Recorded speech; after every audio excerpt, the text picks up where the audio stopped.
société en Bretagne, à Rennes, depuis 25 ans, dans le monde du développement durable, une nuisance dans le bâtiment et une nuisance industrielle. Donc au départ très scientifique. Et la caractéristique, c'est que c'est une entreprise qu'on a démarré à quelques personnes. Et ça s'est transformé en 25 ans d'une incroyable aventure humaine, économique. Le siège à Rennes, au départ, c'est un SMH, une rencontre entre une école d'ingénieurs, un laboratoire de recherche qui a essaimé dans le monde industriel. Donc on est à Rennes, et puis depuis là, en 20 ans, on a ouvert un peu partout en France. Et là, on démarre une petite aventure internationale. Donc là, aujourd'hui, on est à un peu plus de 1200. C'est des compétences en analyse, donc c'est des laboratoires d'analyse. Et notre spécialité, c'est d'être capable d'analyser toutes les substances qui ont un impact négatif sur l'homme et l'environnement. Et au lieu de travailler que là-dessus, on a choisi deux branches d'activité, le monde du travail et l'industrie et le monde du bâtiment. Et de se dire, toutes nos missions au-delà de l'analyse, c'est faire en sorte que le bâtiment ait le moins d'impact négatif possible sur son occupant. Et pareil dans le monde du travail, que le travail n'ait pas d'impact négatif sur le salarié. Et l'enjeu derrière, c'est de dire, une fois qu'on s'est occupé de la partie nuisance, qu'on s'occupe de toute la partie qualitative. Et une des baselines d'entreprise, c'est de transformer vos obligations, vos contraintes en opportunités. Et donc, on va retrouver sur la partie bâtiment tout ce qui est qualité d'air, confort dans le bâtiment et la partie qualité de vie au travail. Tous les industriels, les gens qui travaillent dans les solvants, qui travaillent avec du bois, etc., ils ont des seuils à pas dépasser. Et nous, on vient faire des mesures qui prouvent qu'ils respectent bien tout ça. Tout s'est vraiment lancé avec la réglementation et les problématiques amiantes. C'était un énorme problème et en France et dans le monde, c'est que c'est des fibres très difficiles à détecter, invisibles, etc. Donc il fallait des moyens analytiques importants et c'est comme ça que c'est lancé l'entreprise. Sur la partie environnementale, sur les risques psychosociaux et ainsi de suite. Donc de la sécurité et aujourd'hui très porté sur la partie exposition, maladie.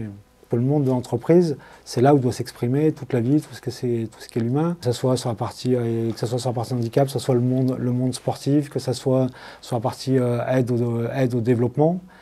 Une branche d'activité sur laquelle on est très sensibilisé au handicap, on parlait des nuisances et de la partie bâtiment de demain. Donc on travaille beaucoup de choses sur la partie accessibilité, donc tout ce qui est l'aide à l'accessibilité, donc des projets comme Handibat, etc. Donc ça nous a beaucoup sensibilisés. Je pense que le vecteur sportif ou musical peut être une partie importante. Sur l'aide à l'insertion, donc là on essaye de travailler avec certains quartiers de la ville et on le fait aussi beaucoup avec une association où on a créé une passerelle virtuelle entre Rennes, là où se trouve l'entreprise, et une ville au Sénégal pour qu'il y ait des échanges et pas faire de l'aide verticale, ce à quoi on ne croit pas beaucoup, et que ça soit vraiment participer et contribuer à quelque chose qui reste vivant, qui se développe. Une entreprise, une famille, c'est avant tout des individus. Et je voudrais surtout faire en sorte qu'il n'y ait pas des frontières énormes entre le monde des entreprises et ce que je fais au boulot, ce que je fais dans le privé. Ça reste des endroits de notre vie où c'est la vraie vie. Et c'est la demande des nouvelles générations qui arrivent dans les entreprises. On parle d'entreprises ouvertes, collaboratives, participatives. En fait, moi, j'adore ce que peut apporter les valeurs du sport au monde de l'entreprise et vice-versa. Et d'un point de vue général, on essaie d'avoir des actions petites ou plus grandes pour connecter ces différents mondes. De faire des actions avec ouvrir l'environnement du sport. On a fait la même chose avec la partie culture. On a parlé de développement durable ou d'aide aux pays en voie de développement. Et de dire que toutes ces actions-là, on va s'enrichir aussi de cette partie-là. Et il y a des vrais liens intéressants entre le monde du sport et le monde des entreprises. C'est une façon de remettre du sens. Et je pense qu'il y a plein de choses vraiment intéressantes dans le sport, comme dans le monde de la culture. Et c'est cette partie émotion et vie qui est intéressante. C'est le hasard d'une rencontre. Il y a un projet qu'on trouve vraiment intéressant. On va dire on a envie de s'y associer, il nous apporte quelque chose et il faut que ça soit cohérent par rapport à l'ensemble de l'entreprise. C'est-à-dire que oui, il y a des business plans, des business models, etc. Et à la fois, c'est des sommes de rencontres, d'opportunités, de hasard, d'un client, d'un collaborateur. À la fois, il y a des projets qu'on mène nous-mêmes, et à la fois, on est parrain, sponsor ou mécène. Le seul élément qui fait qu'on ira ou qu'on n'ira pas, c'est qu'il faut que Transpire ait cette typologie de valeur et la façon de le mener. Moi, je pense vraiment que les décideurs et le monde des entreprises est le reflet de la population générale. Que ce soit le monde associatif, etc., je pense qu'on va pas assez les voir.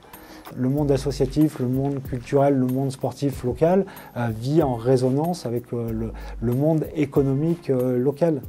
Et on parlait de crise tout à l'heure et je pense que de plus en plus, comment refaire vivre ces circuits courts, comment redonner la place d'une entreprise sur un territoire avec sa population, avec toute cette diversité et ainsi de suite.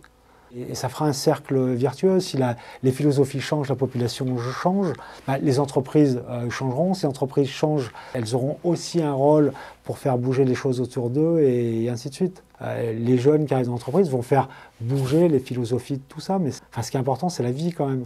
Et qu'une entreprise ait qu'un moyen pour faire société. Donc je pense que les entreprises, c'est des moyens pour créer de la vie, vivre et ainsi de suite.